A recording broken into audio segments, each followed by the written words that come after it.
Mr. Loggery here. Today we're going to do graphing using slope. It's just like finding slope from a graph, except this time in reverse. So first we have to remember that slope is the rise over the run.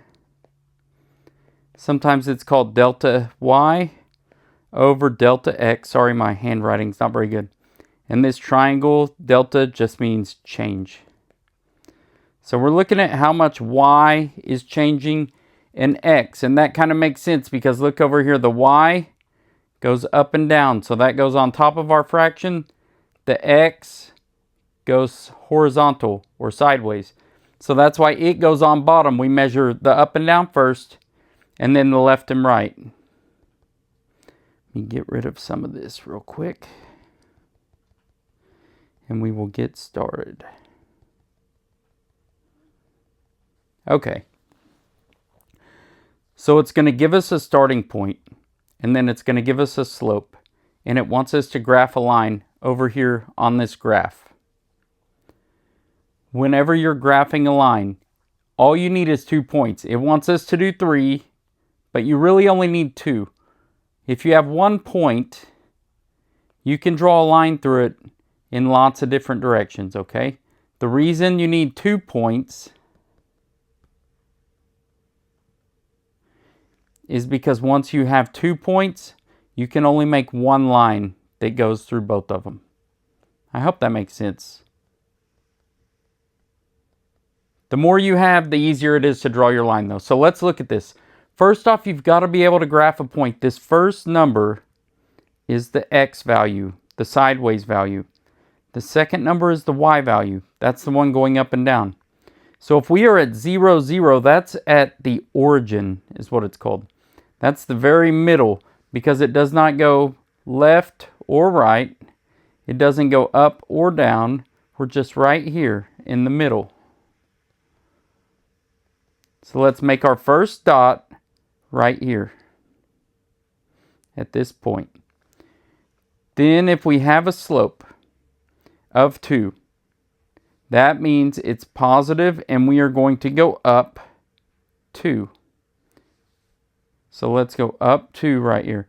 But now we have an issue. If we make our dot there and we make our line straight up and down, we already know that that is an undefined slope, right? We should know that. Okay? So, whenever we have a whole number for a slope, what you do is you put a 1 under it. Because 2 divided by 1 is 2. 2 divided by 0 is undefined. You can't divide by 0. So in essence, you're unsimplifying this fraction. So the key thing to remember is that anytime you have a whole number, you put a 1 under it. And it makes more sense once you do it. So let's put our dot at the origin. Then we're going to go up 2 and over 1 and make a dot there. That looks much more like what our slope should be when we have a whole number, because we know the bigger they get, the steeper it gets. And since it wants 3 points, we're going to go up 2 over 1 again. This keeps going for infinity in any direction. You go over 1 and 2. If you went from here, it would be up 2 over 1, up 2 over 1. All of those points end up on our line. And then you just draw your line through it once you have your points, okay? And that's how you get a line from a starting point and a slope. Okay, let's go through it a little bit quicker now, all right? Without as many points on there. Starting point, -5, 0. These are tricky. Remember, this is your x. When they have a 0 in here, it gets kind of tricky. The x is -5. So we're going to go to -5, and then we're going 0 up or down for the y. So we just stay right here. If you have a number in the first spot, it's going to be on the x-axis. If your number's in the y spot with the 0 for x, it's going to be on the y. So now our slope is 1 over 3. We like fractions whenever it's like this, because it gives us both our directions. We don't have to worry about putting a 1 under or turning it into a fraction. So this is a positive 1/3. We're going to go up 1 and right 3, and we'll have our next point. So we're going to go up 1, and then we're going to go 3 to the right and make a dot. Then we're going to go up 1 and 3 to the right and make a dot. And we can keep on doing this if we want. If it makes drawing your lines easier. They should all be equally spaced apart, and then I'm going to try my best to keep this through them. There we go. That's not too bad. My lines are normally crooked. But as long as you get it close, I'll give you credit for it, okay? So that's what you do. You graph your point, then you have to count out your slope, and you're just doing it in reverse than when you have a line and you count it from that. So let's go to our next one. We're starting at 0, 4. Remember, x, y. If x is 0, we don't go sideways at all. And if y is 4, we come up here to the 4 on the y-axis and put it out there. This time our slope is -3/2. If you have a negative number, that means the number on top goes down this time. And the bottom still goes to the right.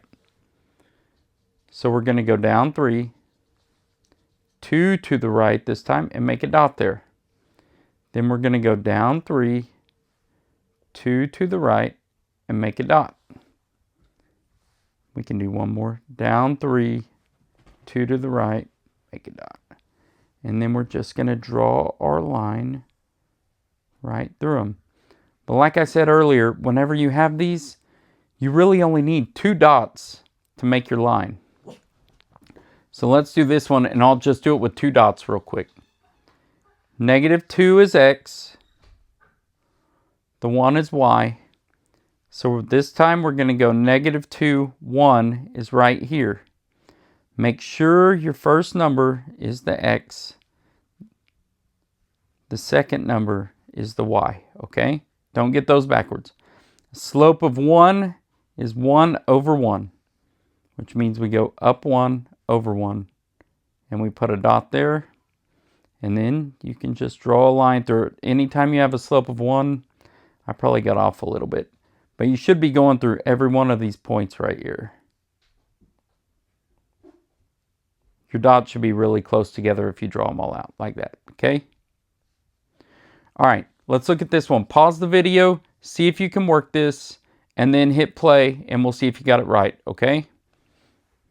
All right, starting point, 0, 1. Be careful, remember this second one is a y, the first one is x.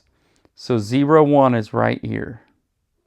We don't go sideways at all, we go up 1.